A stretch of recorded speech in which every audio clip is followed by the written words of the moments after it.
Hey kids, when most people think of the Middle Ages, they think of them as being like humanity's dumb teenage years, where all we did was play harpsichord in our room and burn heretics with our friends. But that's not entirely true. In fact, I would argue that the medieval era saw just as much genius as any other period in time. It's just most of that genius went towards finding new and creative ways to brutally slaughter those you disagree with. Here's a few highlights. First, we'll talk about the werewolf. So, as you can imagine, medieval castles were not easy to break into. They were basically like those jungle gym things at Chuck E. Cheese's. Massive in size, intentionally confusing layout, security everywhere, and by the end of your visit, you'd probably end up with some kind of disease. So in order to help penetrate fortresses, medieval armies would often utilize siege weapons, one of the most popular of which was the trebuchet. Now this device is interesting enough on its own, but it gets better. So around 1300 AD, King Edward I of England was in the process of invading Scotland. However, one fortress, known as Stirling Castle, was giving him a lot of trouble. He laid siege to the building for many months without any real progress. Then one day he woke up and had a revelation. Hey guys, listen, why are we wasting our time building all these regular sized trebuchets when we could just build one giant one and call it a day? So that's what he did. This gargantuan war machine was known as the Werewolf and stood at around 6 stories tall. To give a bit of perspective, this is about as tall as King Kong was in his largest film depiction. So basically, picture a giant fucking ape launching boulders like they're baseballs, and you've got a pretty good idea of what the werewolf was capable of. It was so intimidating that when the Scots saw the English constructing the beast outside the castle, they immediately surrendered out of fear. But then Edward was like, "Ha, fuck that, I'm gonna test this bad boy out," and proceeded to take pot shots on the castle anyway. Another devious product of the Middle Ages was a flammable substance known as Greek fire. Contrary to popular belief, Greek fire was not invented by the ancient Greeks.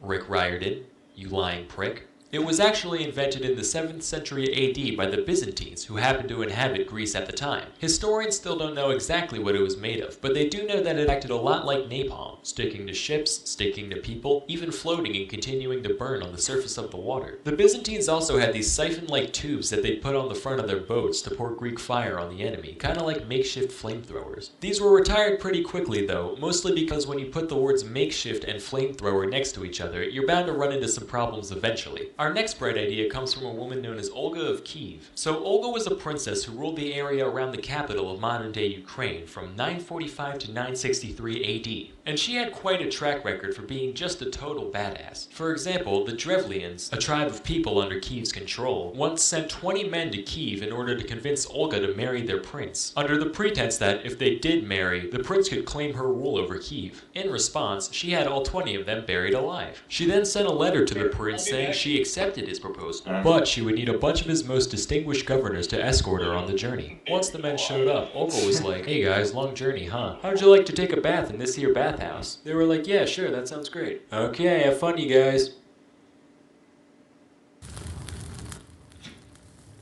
Man, it's like a sauna in here.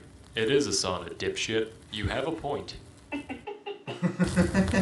So long story short, this lady just did not give a heck. My favorite story about her starts with her besieging a Drevlian city that refused to pay tribute to her. The people in the city were already well aware of the type of rampaging that Olga was capable of, so they were already scared shitless. But when she showed up, she was like, "Alright, you know what guys, I'm gonna play nice. Just bring me 3 pigeons and 3 sparrows from each household and I'll be on my way." Okay. What are they for exactly? We're just hungry. I mean, we got some food too. We could just give... I'm sorry, did I fucking stutter? Alright, birds it is. Then, once the creatures were in Olga's hands, she had each of her soldiers tie a cloth-bound piece of sulfur to one of the birds' feet, which was then set alight. The birds were then released all at once, and when they flew back into the city, their nests acted like little piles of tinder, resulting in nearly every house in the entire city erupting in flames simultaneously. And while the whole place burned to the ground, Olga just sat and watched. By the way, it's worth mentioning that, after her death, Olga was canonized as a Catholic saint, presumably around the same time as Saint Tiffany, who went around pushing in the soft spots of babies, and Saint Jerry the Goat Fucker, who, as the name implies, fucked a lot of goats. In conclusion, pay your taxes. To my loyal subscribers, I'll see you in 3 months. I'm Sam Manella, and thank you for watching. Oh my god. Oh, I love that shit. It's so stupid.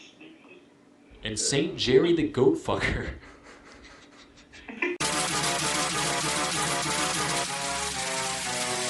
Trapping.